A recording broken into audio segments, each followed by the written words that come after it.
Science of Getting Rich by Wallace D. Wattles. Chapter 16. Some Cautions and Concluding Observations. Many people will scoff at the idea that there is an exact science of getting rich. Holding the impression that the supply of wealth is limited, they will insist that social and governmental institutions must be changed before even any considerable number of people can acquire a competence. But this is not true. It is true that existing governments keep the masses in poverty, but this is because the masses do not think and act in the certain way. If the masses begin to move forward as suggested in this book, neither governments nor industrial systems can check them. All systems must be modified to accommodate the forward movement. If the people have the advancing mind, have the faith that they can become rich, and move forward with the fixed purpose to become rich, nothing can possibly keep them in poverty. Individuals may enter upon the certain way at any time and under any government and make themselves rich. And when any considerable number of individuals do so under any government, they will cause the system to be so modified as to open the way for others. The more men who get rich on the competitive plane, the worse for others. The more who get rich on the creative plane, the better for others. The economic salvation of the masses can only be accomplished by getting a large number of people to practice the scientific methods set down in this book and become rich. These will show others the way and inspire them with a desire for real life, with the faith that it can be attained, and with the purpose to attain it. For the present, however, it is enough to know that neither the government under which you live nor the capitalistic or competitive system of industry can keep you from getting rich.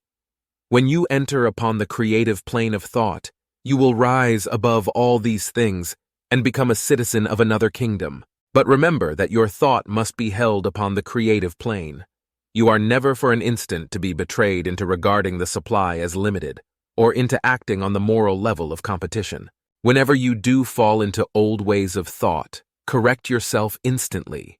For when you are in the competitive mind, you have lost the cooperation of the mind of the whole.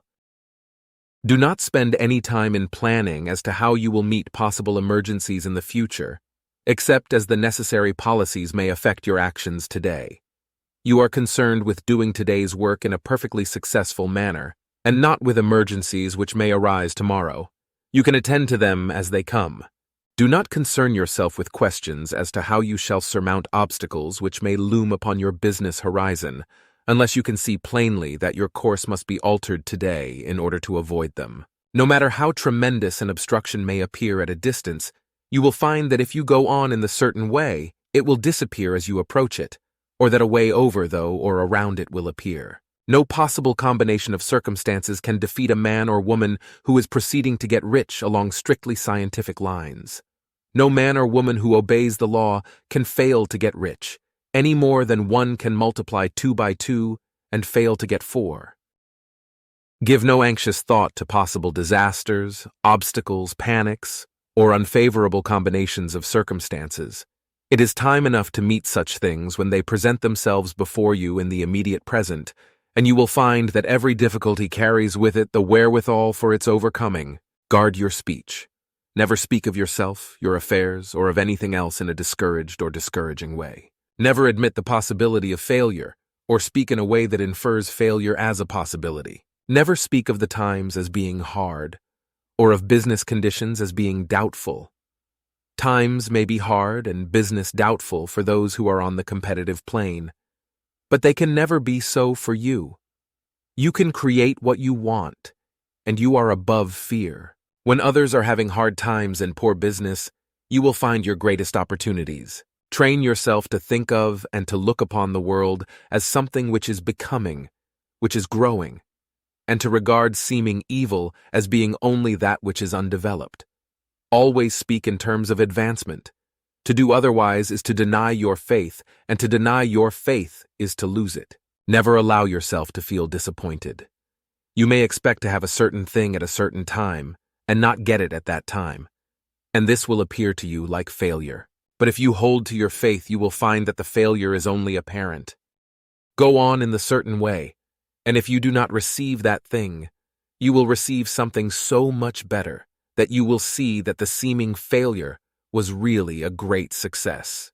A student of this science had set his mind on making a certain business combination which seemed to him at the time to be very desirable, and he worked for some weeks to bring it about.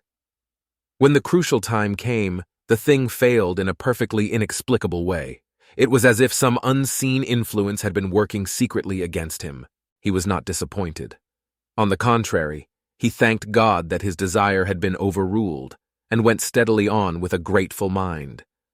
In a few weeks an opportunity so much better came his way that he would not have made the first deal on any account, and he saw that a mind which knew more than he knew had prevented him from losing the greater good by entangling himself with the lesser. That is the way every seeming failure will work out for you, if you keep your faith, hold to your purpose, have gratitude, and do, every day, all that can be done that day, doing each separate act in a successful manner. When you make a failure, it is because you have not asked for enough. Keep on, and a larger thing than you were seeking will certainly come to you. Remember this: you will not fail because you lack the necessary talent to do what you wish to do. If you go on as I have directed, you will develop all the talent that is necessary to the doing of your work. It is not within the scope of this book to deal with the science of cultivating talent, but it is as certain and simple as the process of getting rich. However, do not hesitate or waver for fear that when you come to any certain place, you will fail for lack of ability. Keep right on, and when you come to that place, the ability will be furnished to you. The same source of ability which enabled the untaught Lincoln to do the greatest work in government ever accomplished by a single man is open to you. You may draw upon all the mind there is for wisdom to use in meeting the responsibilities which are laid upon you. Go on in full faith. Study this book. Make it your constant companion until you have mastered all the ideas contained in it. While you are getting firmly established in this faith, you will do well to give up most recreations and pleasure, and to stay away from places where ideas conflicting with these are advanced in lectures or sermons. Do not read pessimistic or conflicting literature, or get into arguments upon the matter. Do very little reading, outside of the writers mentioned in the preface. Spend most of your leisure time in contemplating your vision, and in cultivating gratitude, and in reading this book. It contains all you need to know of the science of getting rich, and you will find all the essentials summed up in the following chapter.